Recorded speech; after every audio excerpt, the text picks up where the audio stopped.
I woke up choking on the taste of rust and wet earth. 3 massive, mud-caked boot prints were pressed firmly into the plaster ceiling, directly above my bed. This was 3 nights after I moved into the farmhouse on Route 26. I'm a writer, and I needed quiet. The ad for the 2-story farmhouse near the Oregon coast had seemed like a godsend. Secluded, it said. That was an understatement. The nearest neighbor was 5 miles of winding, potholed road away, and the property was bordered by dense, unnervingly quiet pine forest. The landlord, a gruff guy named Henderson, had given me the keys in town. "Just stay on the ground floor," he'd said, not looking me in the eye. "Upstairs is just old storage. I keep it locked." That was fine by me.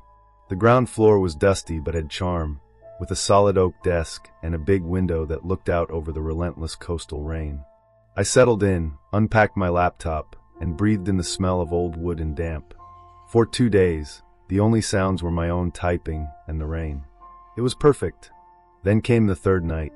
I scrambled out of bed, heart hammering, and stared at those 3 prints on the ceiling. They were huge, maybe a size 16, and impossibly deep, as if someone had stood there, pressing up against the plaster. My first thought was a break-in, a twisted, elaborate prank. I grabbed the fireplace poker and did a full sweep of the ground floor. The front door was deadbolt. The back door, chained from the inside. Every old window latch was secure. There was no broken glass, no sign of forced entry. I was completely, utterly alone. I stood under the prints again, my breath fogging in the cold air. As I watched, a tiny flake of white paint, loosened by the damp mud, drifted down and landed on my cheek. Then I heard it, a faint, settling sound, from the locked 2nd floor. I didn't sleep. The next night, the sound started. Footsteps. But they were wrong. They weren't the quick footsteps of an animal or the clear footfalls of a person. They were heavy, agonizingly slow. A drag step. The sound of someone wearing boots filled with water, pacing the length of the house, right above my head. It went on for hours. The next morning, driven by a mix of terror and desperation, I tried to investigate. The door to the upstairs was at the end of the hall, a solid oak door with a heavy, old-fashioned keyhole. It was locked, just as Henderson said. I took a roll of duct tape from my car and taped across the entire doorframe, from top to bottom. Then, I sprinkled a thick line of flour on the floor at its base. A crude, 1950s horror movie alarm system. I spent the day in town, trying to work in a loud, bright coffee shop, pretending I wasn't losing my mind. When I got back at dusk, my hands were shaking. I checked the door. The tape was perfect, unblemished.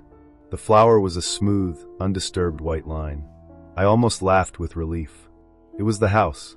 Just the old, settling house. Until I went to the kitchen to make coffee. Sitting in the clean, dry sink was a rusty tin cup. It wasn't mine. It looked ancient, like something a prospector would have used. There was a single, wet, muddy thumbprint on its rim. That night, I pushed the heavy antique sofa from the living room and barricaded the upstairs door. I locked my bedroom door. I put in headphones, blasting music, but I couldn't drown out the feeling of weight above me. Around 3 a.m., I took them off. The footsteps had stopped. There was only silence. Then a new sound. Scrappy. Scrappy. It wasn't coming from the hallway. It was coming from directly above me. A fingernail, or something sharp and hard, dragging slowly across the plaster of my bedroom ceiling. It stopped, then started again in a sickening rhythmic pattern. It wasn't random. It was intentional. I didn't sleep again. I was packing my bag, my keys in my fist, ready to leave at the first hint of sunrise, when the crack split the air. It was louder than a gunshot. I looked up. A spiderweb of fractures appeared in the ceiling plaster, centered right over my empty bed. Then a single enormous, muddy-work boot punched through. Plaster dust and debris rained down. The boot swung, blindly, searching for purchase. A moment later, a second boot slammed through the drywall next to it. The hole widened. A body, impossibly long and thin, began to worm its way out of the narrow space between the floors. It was hanging upside down. Its proportions were all wrong, its limbs too long, its head still hidden in the darkness of the ceiling. It was lowering itself, limb by limb, into my room. The sight of it, that inverted, wrong thing, broke my paralysis. The terror vanished, replaced by a pure, Animal need to get out. I grabbed the baseball bat I'd propped by the door. I didn't try to fight it, I just ran. I sprinted through the small living room, heading for the front door. I fumbled with the deadbolt, wrenched it open, and then grabbed the doorknob. I twisted the key in the bottom lock. It stuck. The damp air, the rust, the goddamn key wouldn't turn. I yanked it, desperate, but it was jammed solid. I heard a wet, heavy thud behind me. The sound of a heavy body dropping to the floor, followed by a sickening pop of displaced bones. I didn't look back.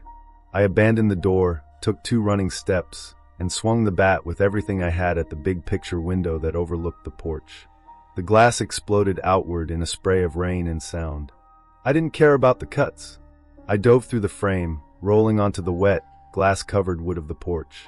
I scrambled to my feet, ran barefoot through the freezing mud to my truck, my keys already in my hand. I cranked the engine and peeled out, the tires spinning in the gravel, never once looking in the rearview mirror. I called the police from a gas station 20 miles away, babbling about a break-in, an intruder. They went out there, of course. They found an empty house. They found the smashed window and my frantic, muddy footprints. They found the gaping, jagged hole in my bedroom ceiling. The deputies were polite.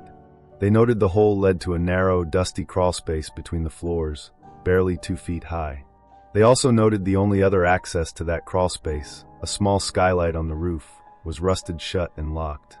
From the outside, they suggested stress, a waking dream, a hallucination brought on by isolation. They found no mud inside, no boot prints, no rusty cup. I never went back. I paid Henderson to break the lease and hired a local moving crew to get my laptop and clothes. I spoke to the foreman on the phone afterward. "We got your stuff, Mr. Davis," he said, his voice low. "But I'm only charging you for the ground floor." "What? Why?" I asked. There was a long pause. "My guys," he said, "they wouldn't go upstairs. They said the attic, the whole second floor. It's full of dried mud. Smells like an old slaughterhouse up there."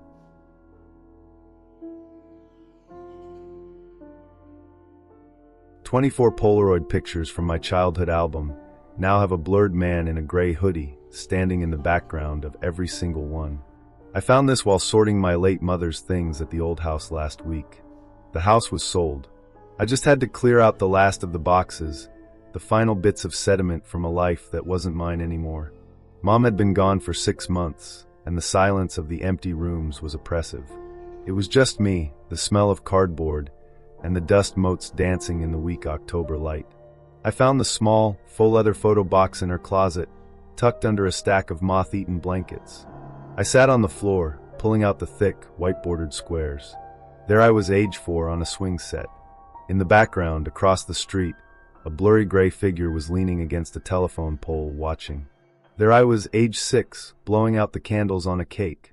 Through the dining room window, just behind my smiling relatives, a face, blurred but undeniably facing the camera, was pressed against the glass. I flipped through them faster. Me on my first bike. He was there, sitting on the curb. Me at my high school graduation. He was there, a gray shape in the back of the crowd, partially hidden by a tree. My blood ran cold. This wasn't possible. I knew these photos. I'd looked at them 100 times. He was never there. He was never there.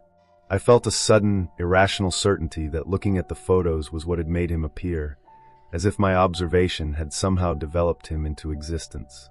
I shoved the photos back in the box, my hands shaking, and jammed it into my purse. That night, I tried to rationalize it. It was a prank. A bizarre long-con prank by who? It made no sense. I tried to sleep in my old childhood bed, but the house felt wrong. I kept hearing sounds, not the usual groans of an old structure, but sharp, distinct clicks, like the sound of an old camera shutter. Click. It came from the hallway. I'd get up, turn on the light, and find nothing. I'd get back in bed. Click. This time from the kitchen downstairs. The next morning, I couldn't resist. I had to look again. I went to my purse, which I'd left on the kitchen counter. The photo box was gone. My heart hammered. I searched the kitchen, my mind racing. Then I saw it. The box was sitting on the dining room table. I walked over slowly. The lid was off. The photos were laid out, not in a pile, but in a single, neat line across the tabletop. They were arranged in perfect chronological order. At the very end of the line was a new photo. It was a picture of me, asleep in my bed, taken from the corner of the room, looking down.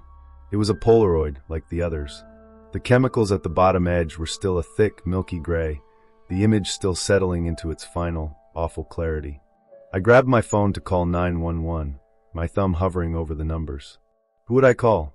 What would I say? That my house was haunted by a photographer? My phone buzzed in my hand. A text message from an unknown number. I opened it. It was a photo of me, right now, standing in the dining room, my back to the hallway, my phone in my hand. It was taken from behind me, through the doorway. My phone buzzed again. Another photo. Me looking at my phone, my face pale. This one was taken from a higher angle, as if from the top of the stairs.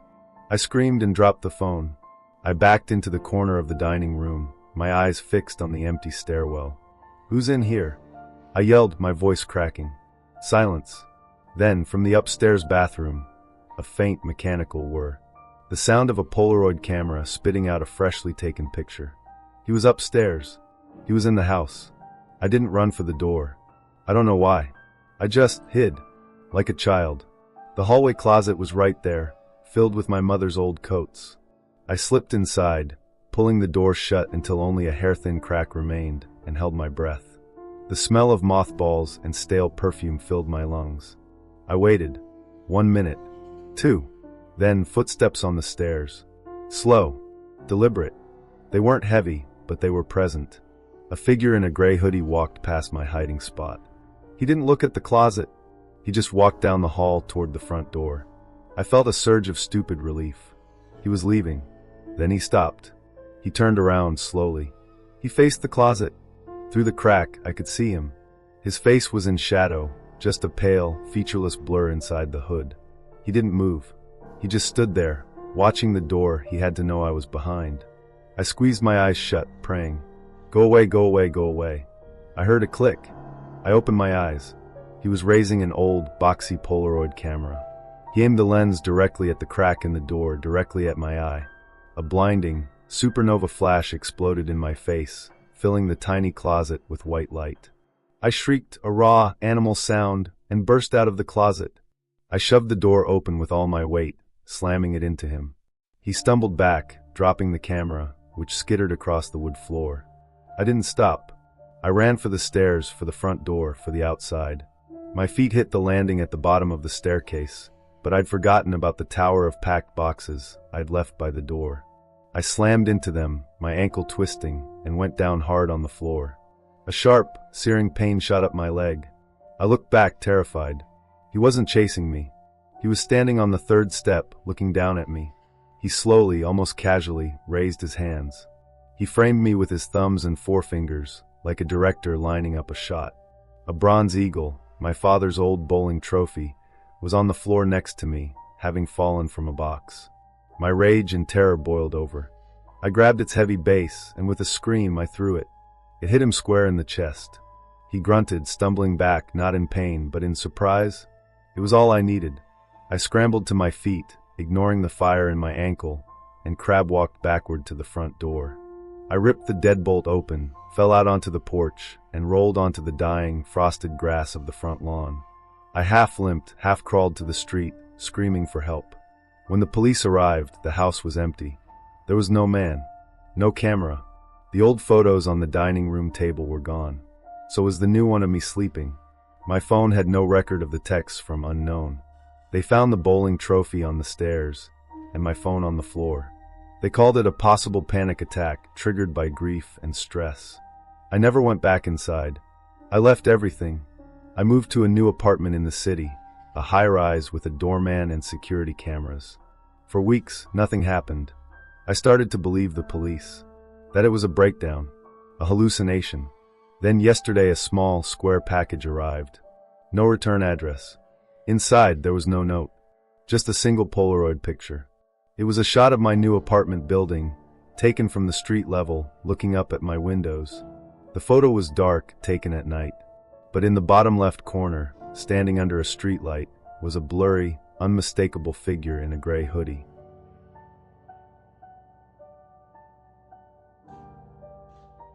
When the police opened the chest freezer in that suburban basement, all they found was a mountain of frozen, skinned peaches and a single, half-empty bottle of Chanel No. 5. But that bottle belonged to my wife, Amy. And Amy had been missing for 6 months. The grief was a physical weight. It crushed me when I woke up and settled on me as I tried to sleep. The police had nothing. No leads, no suspects. She had just vanished. To keep my mind from eating itself, I'd started doing gig work on an app called TaskHitch. Simple, mindless jobs: assemble furniture, move boxes, paint a fence. Anything to keep my hands busy. The job request came in on a Tuesday. Urgent basement clear out. The pay was triple the normal rate. The client, a man named Clark, sent a message. Key is under the mat. Just bag everything in the basement and leave it on the curb. I'll be at work. Please be done by 5. Lock up when you leave. The house was in a quiet, cookie-cutter subdivision. It looked completely normal. The key was there. The house was clean, sterile, and smelled faintly of bleach. I found the basement door off the kitchen and headed down. The air was damp and cold, and it smelled familiar. A faint, floral, powdery scent. I dismissed it. My mind had been playing tricks on me for months, making me see her dark hair in crowds, hear her laugh in other rooms. The basement was packed with junk. Old furniture, stacks of magazines, forgotten sports equipment. I started hauling boxes to the stairs. With every trip, the smell got stronger. It wasn't my imagination. It was her perfume. Chanel No. 5. The scent I'd bought her every Christmas for a decade. My heart started to thud against my ribs. I tried to find the source. Was he storing her things? Had he bought her stolen property? I moved faster, shoving aside dusty tarps and old lamps. On a rickety metal shelf in the back corner, tucked behind a set of encyclopedias, was a small, tarnished silver picture frame. I picked it up. It was engraved with the initials ANR. It was our wedding gift from her aunt. I dropped it. The glass shattered. I had to get out. This wasn't a coincidence. This was her. I ran up the stairs, my breathing ragged, and grabbed the doorknob. It wouldn't turn. I pulled, I twisted, I slammed my shoulder against it. It was locked. From the outside. "Hello," I yelled. "Is anyone here?" This isn't funny. As if in answer, the single light bulb in the basement clicked off, plunging me into near total darkness. The only light was a thin gray line from a tiny cellar window. The low hum of the chest freezer in the corner seemed to grow louder. I stood frozen at the bottom of the stairs, listening. Footsteps, creaking on the kitchen floor above me. He hadn't been at work.